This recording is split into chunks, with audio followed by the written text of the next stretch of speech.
Praise the Lord. जय मसीह की। प्रभु यीशु मसीह के नाम से आप सब लोगों को धन्यवाद। मेरे प्यारो, कितना मीठा वाला गन्ना इस समय में मेरे हाथ में है। एक परमेश्वर का वचन जो है मैं आप लोगों को याद दिलाना चाहता हूँ।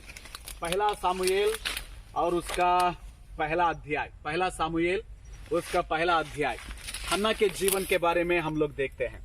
जी हाँ, हन्ना का जीवन हम सब जानते हैं।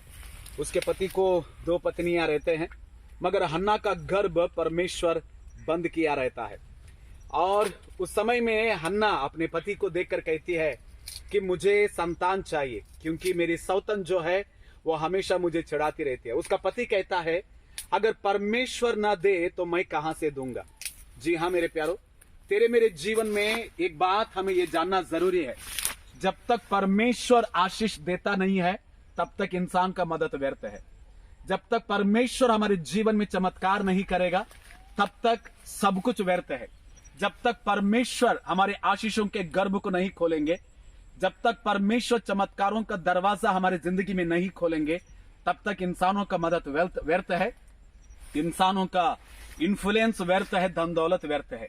जिस दिन परमेश्वर गर्भ खोलेंगे, जिस दिन परमेश्वर दरवाजा खोलेंगे, जिस दिन परमेश्वर हमें छुएंगे कि जा मैं तुझे आशीष दे दिया है, उस समय में ये जान लेना, ये गारंटी है कि उन आशीषों को आपके जीवन में कोई रोक नहीं सकता।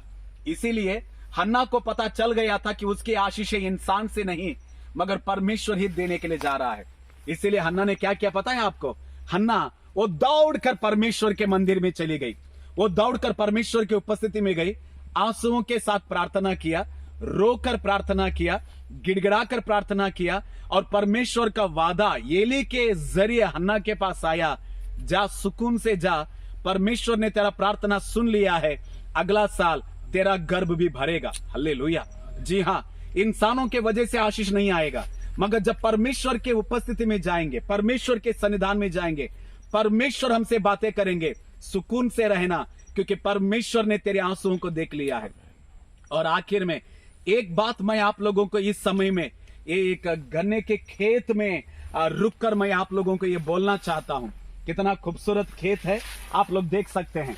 हन्ना जब परमेश्वर के उपस्थिति में गई, रोकर प्रार्थना किया, आंसुओं के साथ प्रार्थना किया, और एली के जरिए उसको ये वादा मिल गया कि जा अगला साल परमेश्वर तेरे गर्भ को खोलने के लिए जा रहा है। परमेश्वर का वचन कहता है कि हन्ना परमेश्वर के उपस्थिति से जब निकली, वो हंसते हुए और मुस्कुराते हुए आनंद से, समाधान से चली गई। और परमेश्वर का वचन कहते हैं उसके बाद उसका चेहरा कभी मुरझाया नहीं। हालेलुया। उसके बाद उसका चेहरा कभी मुरझाया नहीं। जी हाँ मेरे प्यारो, अगर आप आज परमेश्वर के उपस्थिति में आकर, परमेश्वर के सन्निधान में अगर आज आप प्रार्थना कर रहे हैं, परमेश्वर के उपस्थिति में आंसुओं से प्रार्थना कर रहे हैं, ये मान लेना कि परमेश्वर ने तेरे प्रार्थनाओं को सुन लिया है, परमेश्वर ने तेरी गिड़गिड़ाहट को सुन लिया है। इसीलिए आज के बाद आपके चेहरे पर जो उदास है उसे निकाल दो, आपके चेहरे पर जो निराशा है उसे निकाल दो, आपके चेहरे पर जो चिंता है उसे निकाल देना, जो दुख है उसे निकाल देना। प्रार्थना करने के बावजूद भी अगर आपके चेहरे पर उदास है तो क्या फायदा। इसीलिए अगर आपने प्रार्थना कर लिया है, आंसुओं से अगर आपने परमेश्वर के चरणों को धो दिया है, आज के बाद उदास मत रहना, आज के बाद चिंतित मत रहना, क्योंकि आपकी प्रार्थना परमेश्वर ने सुन लिया है, इंसानों से नहीं, सिर्फ परमेश्वर वो चमत्कार करने के लिए जा रहा है।